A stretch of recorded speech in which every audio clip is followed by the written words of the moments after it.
Namaste.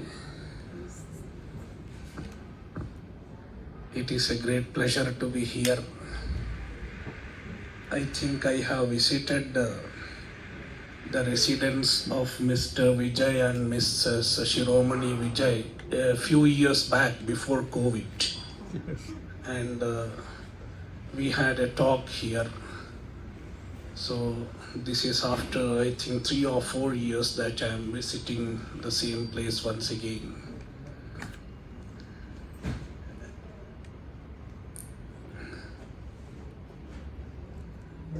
Now, Mr. and Mrs. Vijay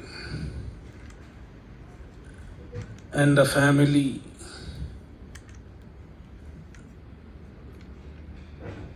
are observing this event in memory of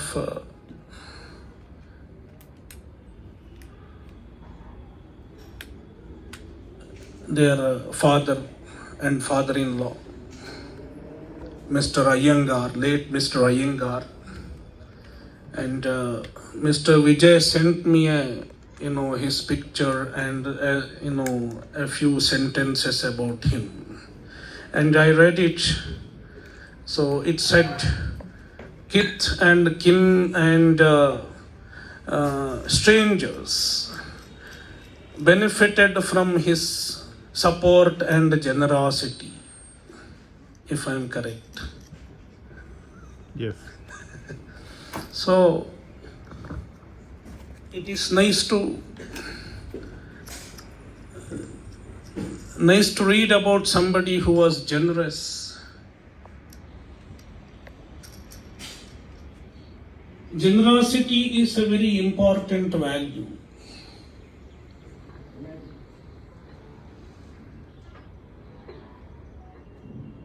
There is no spiritual growth without generosity and broad-mindedness.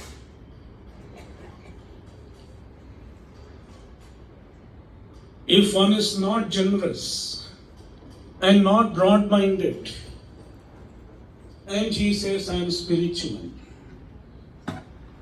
it does not make any meaning.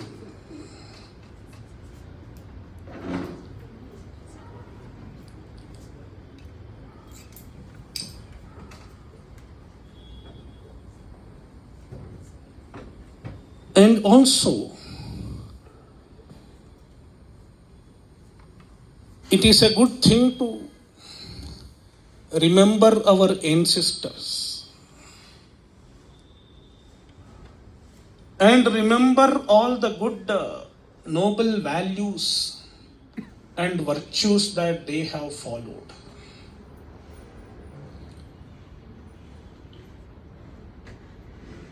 I could observe with my association with Mr. and Mrs. Vijay that they have inherited the virtues like generosity from their ancestors.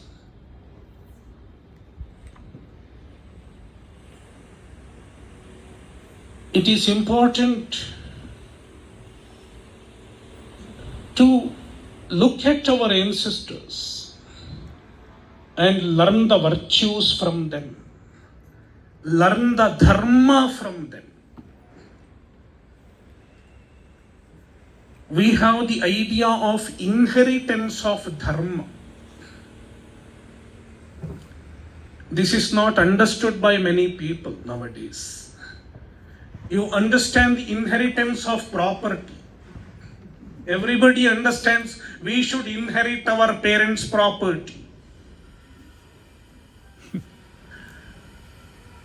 But in our tradition, we have the idea of inheritance of dharma.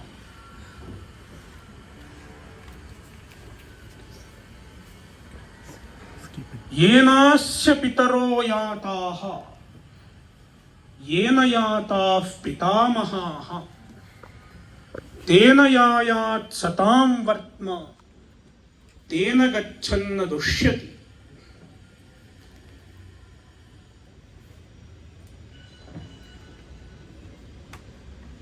This is a statement from Smriti.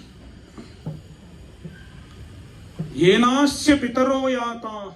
The path that was tread by the ancestors, the parents and grandparents and all the other ancestors.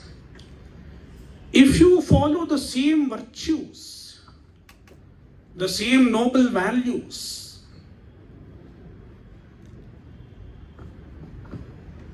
na dushyati, you do not end up in spiritual downfall.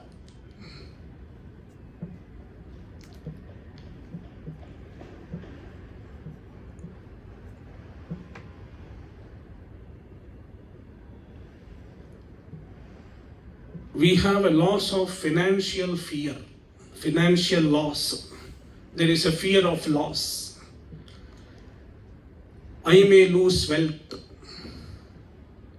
But how many of us think of losing our spiritual values? If one has the fear of losing the spiritual values, the spiritual virtues, then he will be careful about maintaining the spiritual values all his life.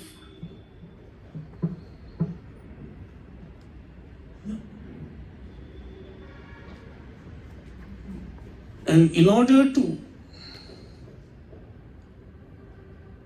preserve the spiritual values, one should study the Shastra, listen to the spiritual discourses, read Bhagavad Gita, Bhagavatam, Ramayana, Mahabharata, because all these scriptures not only educate us on the spiritual values, they also keep reminding us from time and again, because it is important to be alert always. Everybody knows we should speak truth.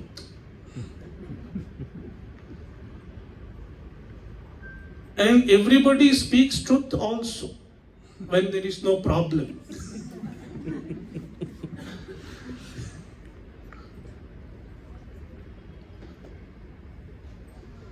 But the value of truthfulness has a meaning when we stick to truthfulness even at the time of difficulty, even at the moment of temptations.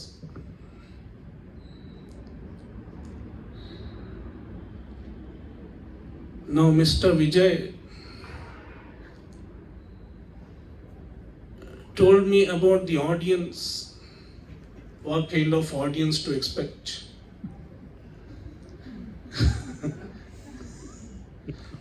So, many of them, in fact, it is not a unique audience.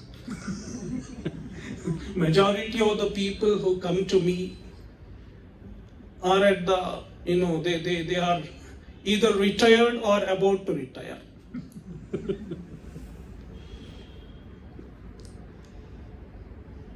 So,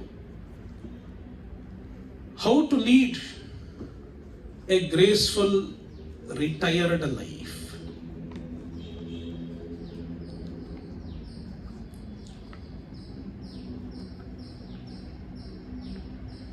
In fact, many people discuss this with me.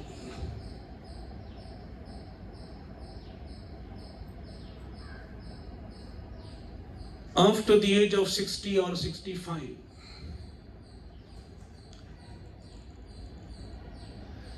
you lead a retired life. It does not just mean you have given up all the works. You may be doing some work partially. But there are some common features in this phase of life. Generally, there is ample time.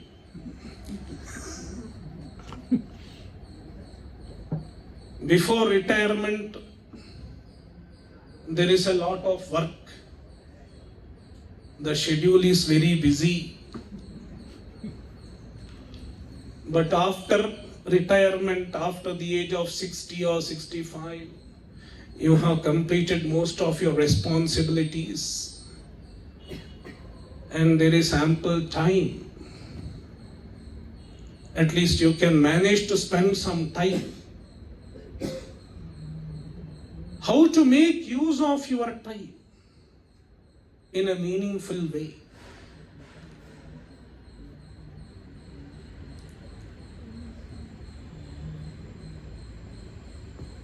This is one question. How to make use of our time? What is the best way to use our time?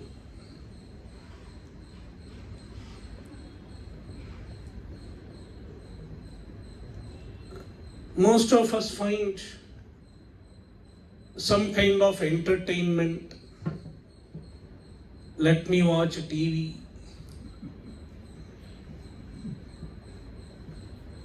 There are many, nowadays there are so many channels of entertainment. And you don't know what to watch. It is another problem. You watch a little of one channel, then your mind goes to another channel. Then you switch the channel. Even in watching a TV serial, one doesn't get focus nowadays. Because so many things are available.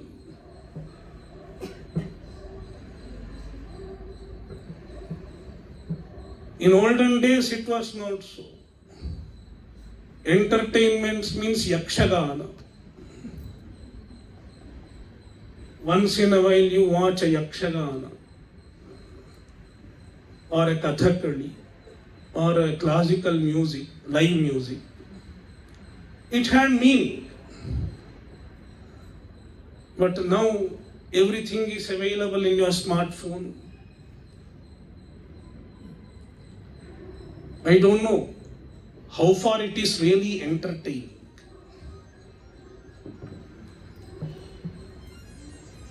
So some people take to entertainment, whereas some people take to intellectual luxury.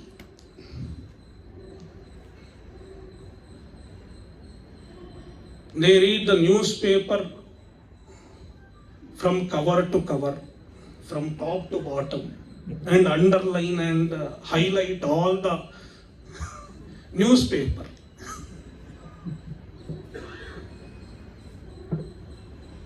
So, and then they keep many books, philosophy or science, psychology. It is an engagement. Engaging in intellectual luxury. Some people do it. It is another way of making use of the free time in old age.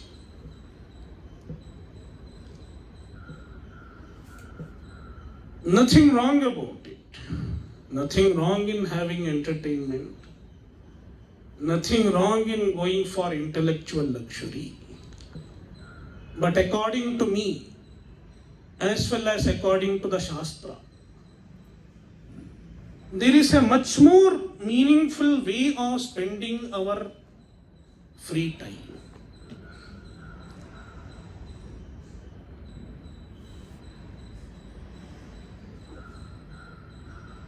Adye vayasi tatkuryat yena vruddha sukhi bhavet. In one's younger days, one should look into one's future. How will I be able to lead my retired life peacefully? you have to earn some money, earning and saving, build a house. All these things need to be done in a younger age. But then how will you spend your rest of your life?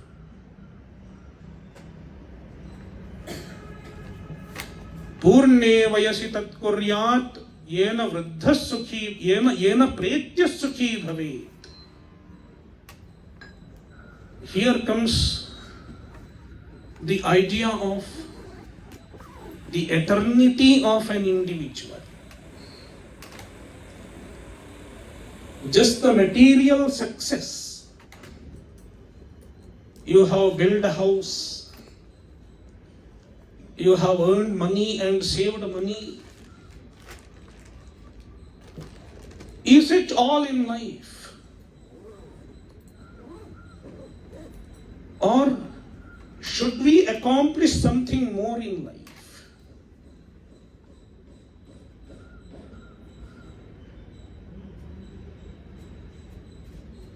The Shastra says we have to accomplish much more in life.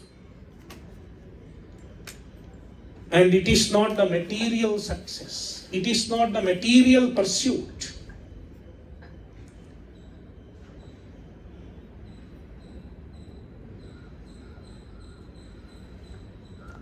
Our life is not limited to this short span of 80 or 90 or 100 years.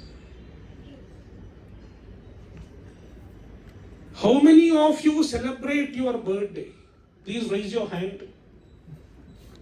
1, 2, 3, 4, 5, 6. 5, 6 people are celebrating your birthday. How do you celebrate your birthday? Most of you nowadays celebrate by blowing off the lamp and cutting the cakes.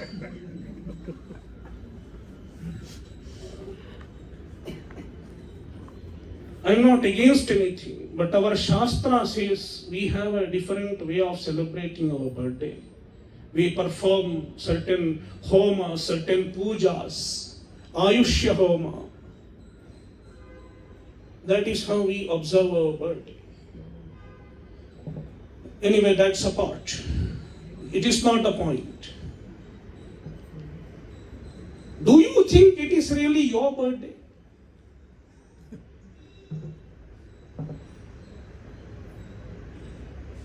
In fact, it is not. You do not have a birthday.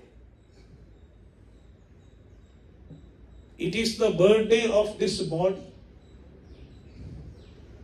This body was born on that day. You existed even before your birth.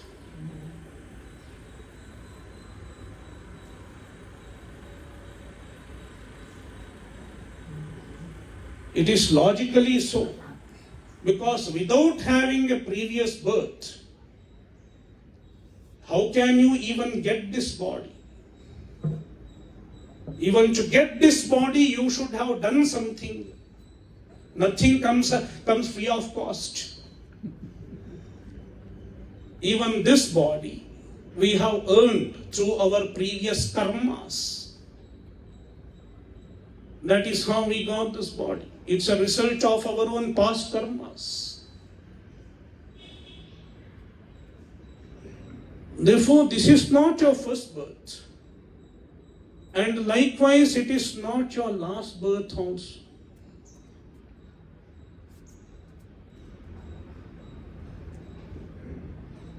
This body has a manufacturing date and an expiry date also.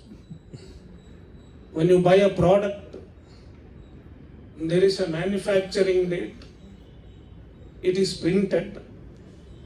And all of us know our manufacturing date. It is printed in our Aadhaar card. Likewise, we have an expiry date also. Best before.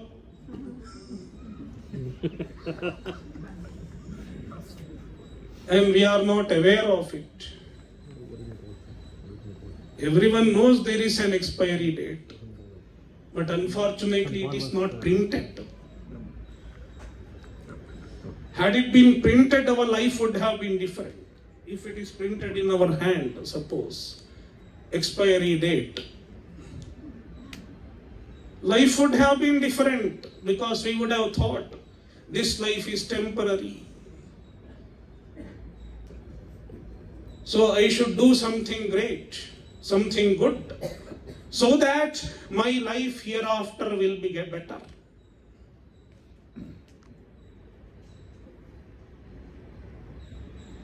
We have to leave this body and move on. And we have to prepare for it all our life. It is an important thing that everyone has to do. Just as we earn money, just as we take care of our health and wealth, we have to take care of something else also. What do we carry when we leave this body?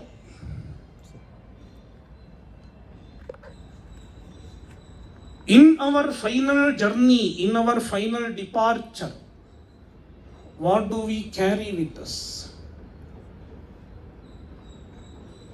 We do not carry any of the material possessions.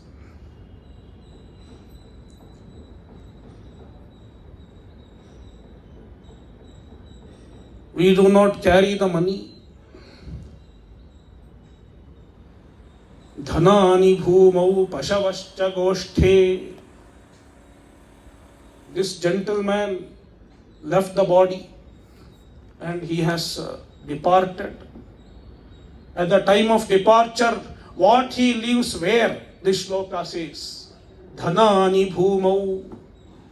We leave all the money. In earlier days there was no bank. So he accumulated all the money and buried it underground. Nobody knows where he has buried. Dhanani bhumau. It remained there. Now see the irony. He has earned the money doing lot of papa, lot of adharma. With the cheating many people, telling lies, he might have earned the money. And he buried it underground. He cannot carry the money with him. But all the papa that he has done to accumulate the money will go with him.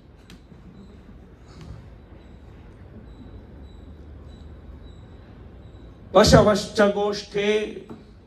All his catchels, they remain in Goshtha, in the cowshed. Bharya grihadware. The wife comes up to the gate of the house. She is not allowed during the Shavayatra. The wife is not allowed to come even up to the crematorium in olden days. Jana smashane, all the menfolk, the kith and kin, friends and relatives, they come up to smashana, up to the crematorium. Dehaschitayam, even this body cannot be carried to the paraloka. The body is burnt into ashes. The body that was nourished so well is burnt into ashes, reduced to ashes. Paraloka marge karmanugo gacchati jiva ekaha. Who goes to the paraloka? Who goes to the other loka? Jivaha ekaha. You go alone. We go alone. And what follows us? Karma anugo gacchati. The karma that we have done, the punya and the papa,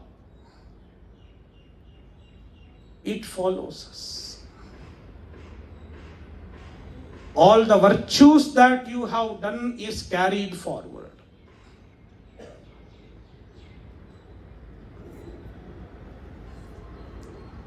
All the good and evil actions that you have done is carried forward. In fact, it determines where you go after death. What happens to you after death?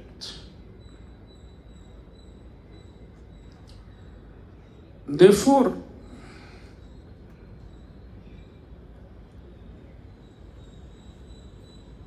the best way to spend our time, all the time that is available, leaving aside the maintenance. In fact, we have very less time. Many people ask me, how do you pass your time? I ask them, where is time to pass? You don't watch TV. In fact, I don't have a TV. You don't go here and there. So how do you pass your time? I ask them, where is time to pass? We have to prepare ourselves.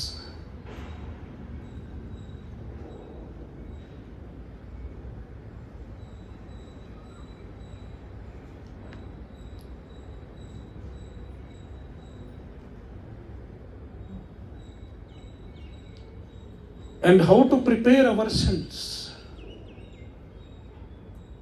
It is very important to get proximity with Ishvara. The Shastras reveal the presence of an Ishvara.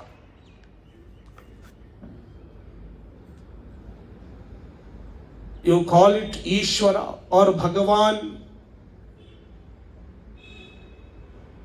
So many words, Paramatma. It is the same principle.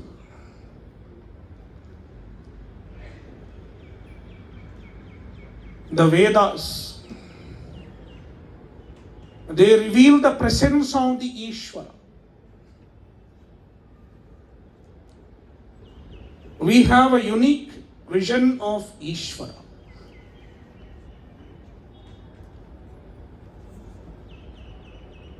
Ishvara is immanent in everything.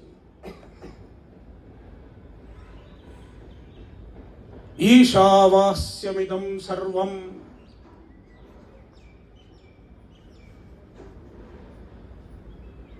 Where is Ishvara? See, when I use the word Ishvara, it does not mean Shiva alone. Ishvara is the principle, the Paramatma, who is responsible for creation, preservation, sustenance.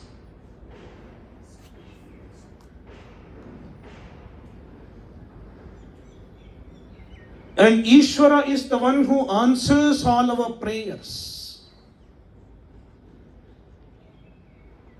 This Jiva has to find its proximity to the Ishvara. That is how the Jiva can be happy in this life as well as in the life to come. The same Ishvara takes many forms. We have so many forms. The Rishis have seen Ishvara in many forms. The Shastra talks about various forms of Ishvara. He is in the form of Shiva. He manifests in the form of Shiva, Vishnu, Devi, Ganesha.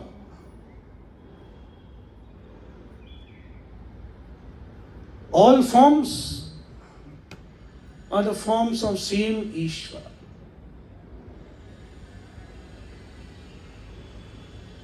You can worship any form. It is not that Shiva is different and Vishnu is different. It is just a form. The same Ishvara who manifests in the form of Shiva, manifests in the form of Vishnu also.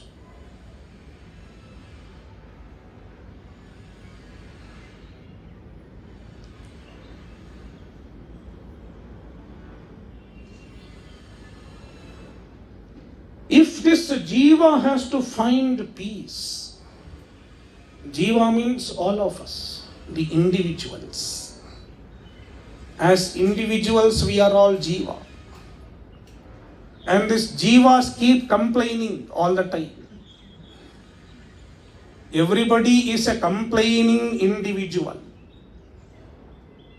We have so many complaints. As youngsters, we had our own complaints. And even in old age, generally we are full of complaints. Shankaracharya says, Vruddhastavat chintasaktaha. In old age, he keeps complaining, worrying, lamenting. And the lamentation happens in many ways. One is in the form of a hurt. Somebody has hurt me. And most often, our near and dear ones hurt us when we are senior citizens, especially son and daughter.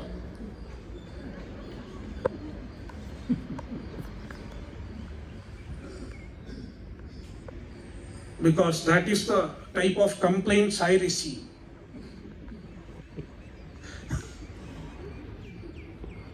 So, my son is not behaving the way I want him to behave.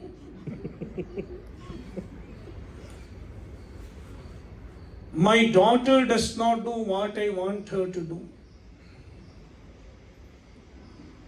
My son-in-law and daughter-in-law, there is complaints about son, daughter, son-in-law, daughter-in-law. So they are not happy in their marriage. So this is another type of complaints. It is in the form of hurt. They hurt me, their behavior hurts me. How they live hurts me, how they speak hurts me.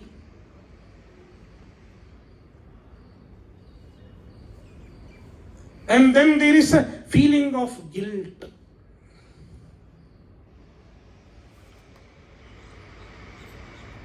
I have done something wrong. I did not bring up my children properly.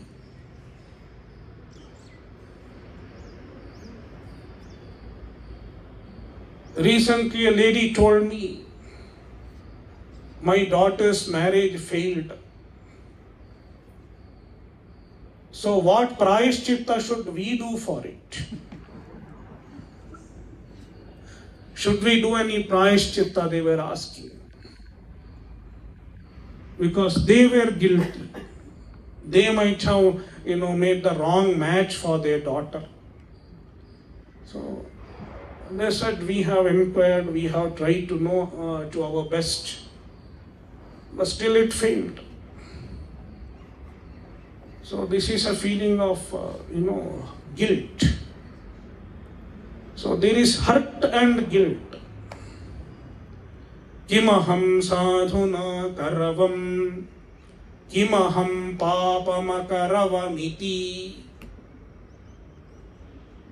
So the feeling of hurt and guilt bothers us. So we have so many complaints, so many lamentations. And then we try to find some emotional support in somebody. Son may give me emotional support. Daughter may give me emotional support. They don't have time to give you emotional support.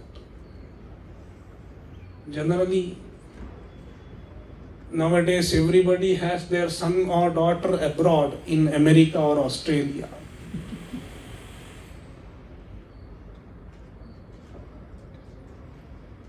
Any relation, no relation can give you a permanent support.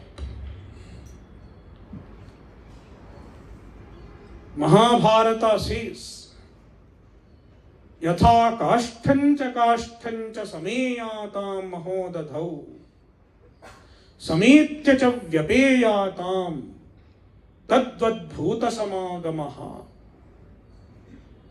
All our relations, Mahabharata explains how the relations happen. Imagine a big ocean, Indian Ocean. There is a log of wood floating in the Indian Ocean. And then there is another log of wood floating somewhere else in the same ocean. Now, because of some waves and wind, the two logs of wood come together.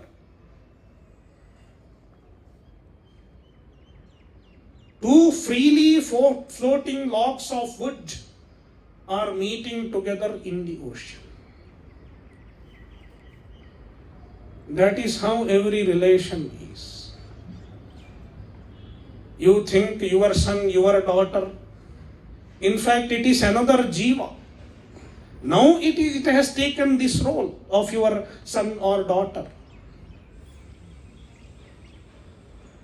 No, they have their own journey. That jiva has its own journey.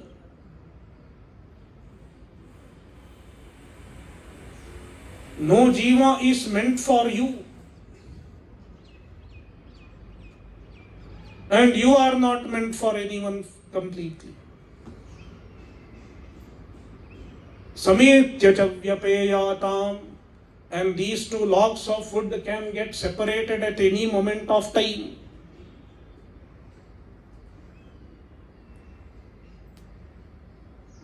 When an adverse wave hits, both logs of wood are moved apart. One goes from Indian Ocean to Bay of Bengal and another goes to Arabian Sea.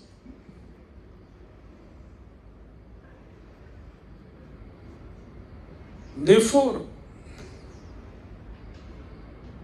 if we hold on to any other jiva, any other individual for our emotional support, we are not going to find it for a long time. Therefore, who should we hold on to? The only way to find happiness, the only way to find emotional support, the only way to find absolute peace is to take refuge at the feet of Ishvara.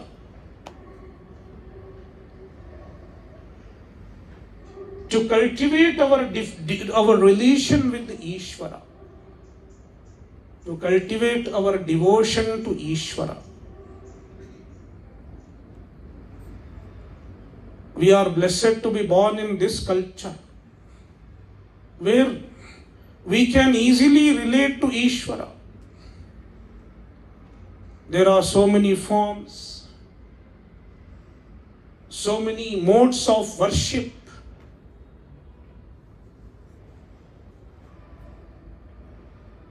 Even the arts are helping us in relating to Ishvara. You might have observed, she sang Amrita Varshini, right? Yeah. What did she sing? She sang about Ishvara, about the Lord. Every poem, every song was about Every composition was about Ishvara. Whether it was composed by Tyagaraja or Bhadrachalam Ramadasa or Purandaradasa, they were great bhaktas and they composed not just for entertainment. Music is not just for entertainment, our classical music. It is meant for spiritual evolution. Advaita siddhiki amaratva labdhiki ganame sopanam.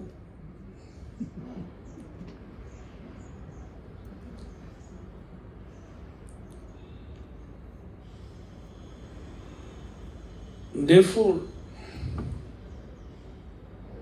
the way to permanent peace, the way to permanent happiness, the way to a graceful life is to cultivate dependence on Ishvara, to cultivate devotion to Ishvara.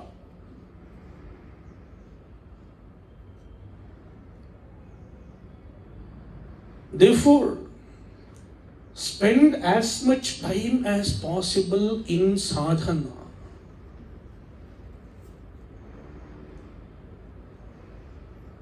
You can chant Bhagavan's name. Namasmaranam. Namasmaranam is a beautiful sadhana.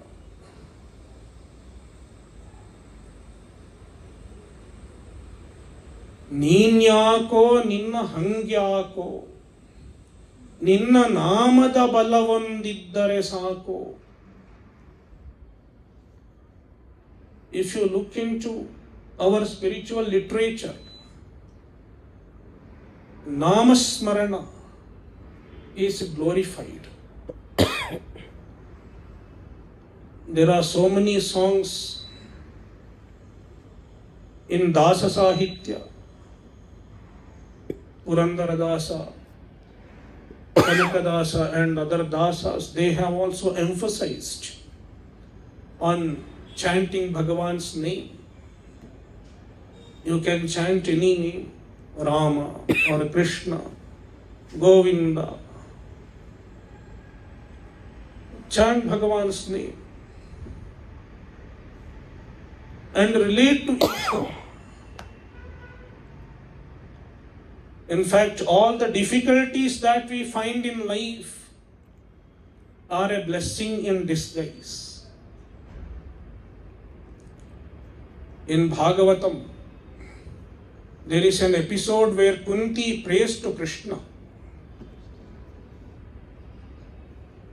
All of us pray for pleasure in life.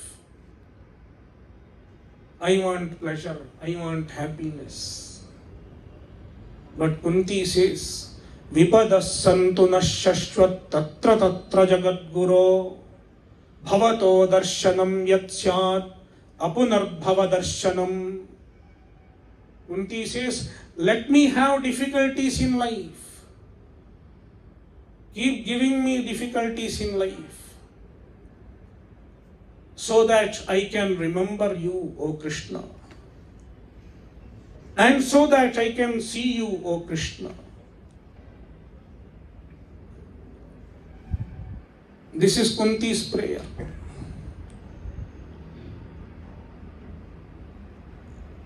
Therefore, make Bhagavan your companion in both pleasure and pain.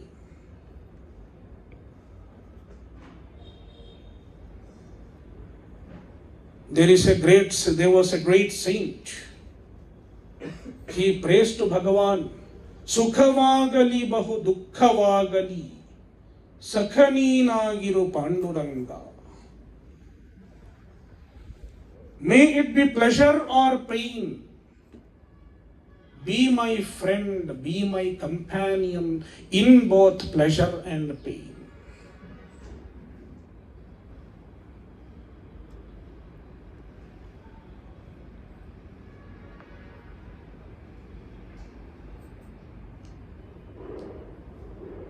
All of you might have heard of a text called Narayaniyam. It was composed by one Narayana Bhattadiri. There is an interesting shloka in Narayaniyam.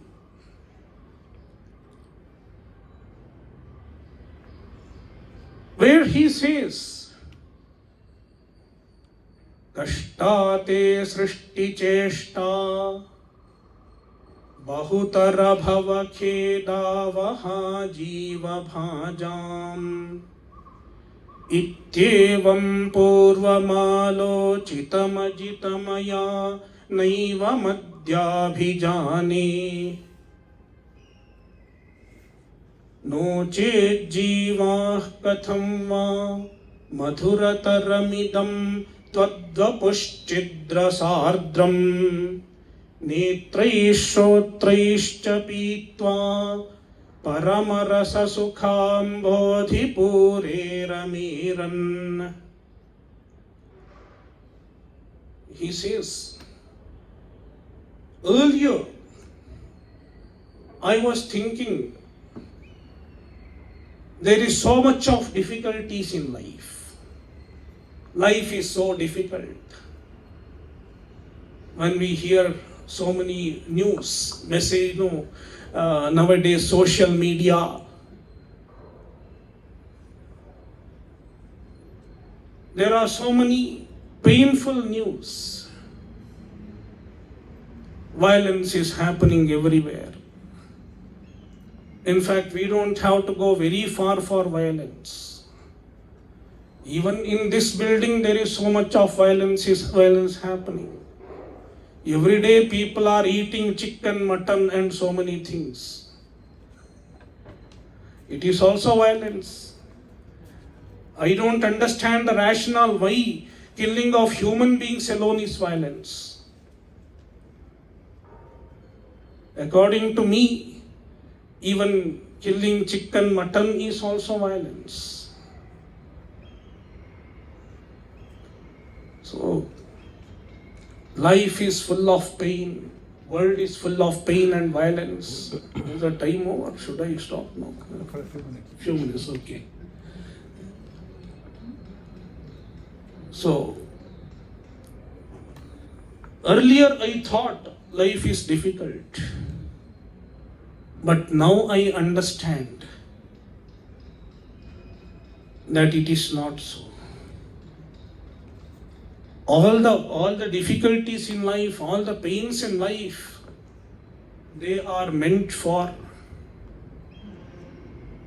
inspiring a jiva, inspiring an individual to relate to Ishvara. No chet jiva katham va madhurataramidam tvadvapushchidrasardram. Otherwise, how can the jivas, they can think of your beautiful form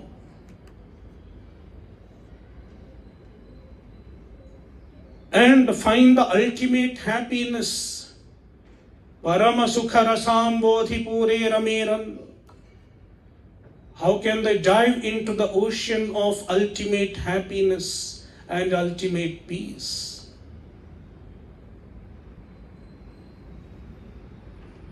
Therefore, the only solution I have to give for all the problem. There is no other solution, there is no other answer. If you come to a sadhu, he will give only one solution: take refuge at Paramatma.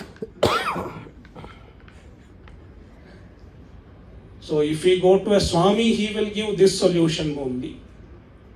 This is the answer. If we go to somebody else, they may give some other solution, but the Swami will say it is not going to work for a long time. Therefore, with this message, let me conclude the talk. It's nice to meet all of you. May Bhagavan bless you and shower His grace on you. and inspire everyone, motivate everyone to turn towards Paramatma and find Paramatma in this life itself. Om Tat Sat.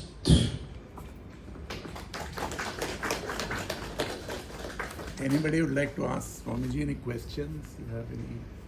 We'll be happy to answer or clarify. I think I have answered already. Swamiji, thank you very much for your, what should I say, interesting or profound discourse. You made the point, I'd say quite bluntly, that at the end of the day, you are not going to get any permanent support or satisfaction or contentment from any relationship except your relationship with God or Ishvara.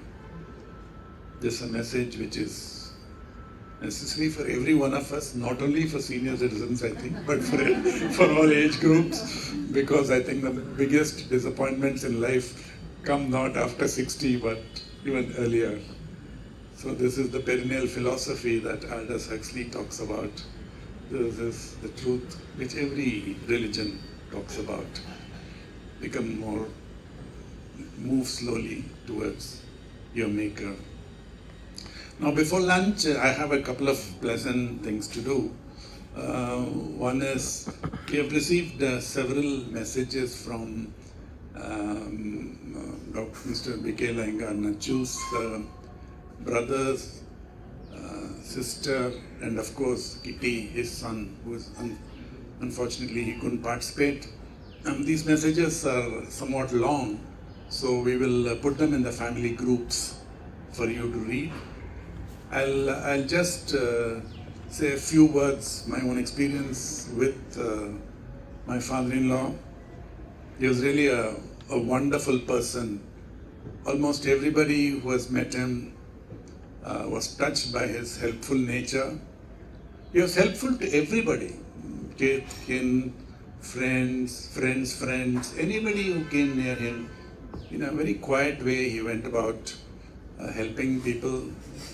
I remember so many times in my own life when we first built an apartment, our first apartment in 18th Cross in Chitrakoot. He literally took over the project. I didn't know how apartment was being built. He identified the builder, he had everything. And finally I came to do the Griha Pravesh. Again, when we moved home in Delhi, he came there and spent time. He had just retired. Set up the whole place for us, everything. And he found so much joy. I can go on and on about his helpful nature and how he helped everybody in the family. He was also an extremely unassuming person. I've never seen a person who was so low-key and yet did so much. He was a very senior multinational executive, and one would have expected him to have a few airs about him. But he was simplicity itself. So he lived the part. He was a person whom you looked at, admired, and wanted to emulate. These were his virtues. These ideas come out repeatedly in the messages that his close family has sent. Before we sort of adjourn for lunch, I'll just read one of the messages from Satyu, his youngest brother, BK Satyanarayana. Satyu is in Australia. He couldn't make it, but he is kind enough to send this message to us. And I'm reading it with your kind permission. Today, the 28th October 2023, 100th anniversary of one of the remarkable human beings I've met, my respectful and loving brother Nachu, a great person and architect of the Sri Krishna Iyengar's family from the beginning. We, all my brothers and sisters, were staying in the Tata Silk farmhouse in 1950 when Nachu started a separate family home after my father's demise. I was the youngest in the family and very much pampered. For me, after party in my initial years, my brother and especially my Manni, he refers to Mrs. Iyengar, took over my future years. Both were constantly and lovingly concerned about my life and made sure I did not feel the absence of my parents. In fact, more than made up with their kindness, affection, and devotion. Dear Nachu was a pillar of strength and guided us all in all our careers successfully. Though very young, he was a great planner who was singularly responsible to shape the future of mine and my brothers and sister, for which we are all ever grateful and indebted to him. He was always smiling, calm, and approachable, even though he had a lot of burden of commitment professionally, financially.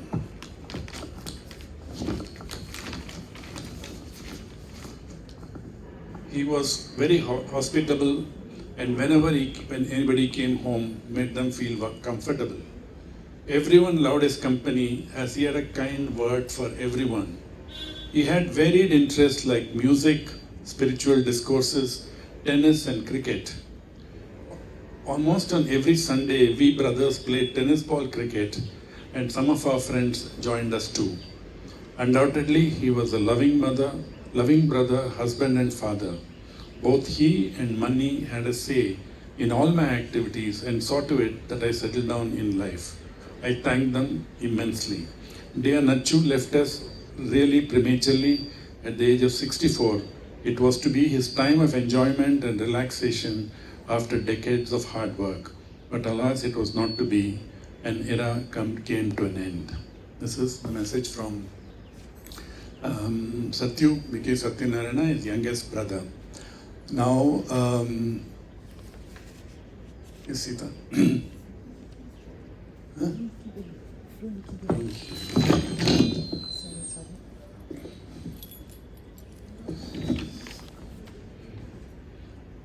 With this, the short and enjoyable function comes to an end, and please have lunch.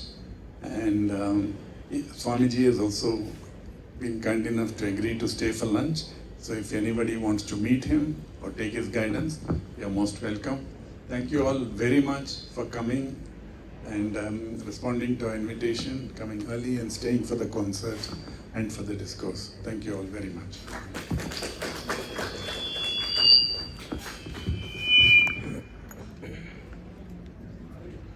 Sir, no, sir.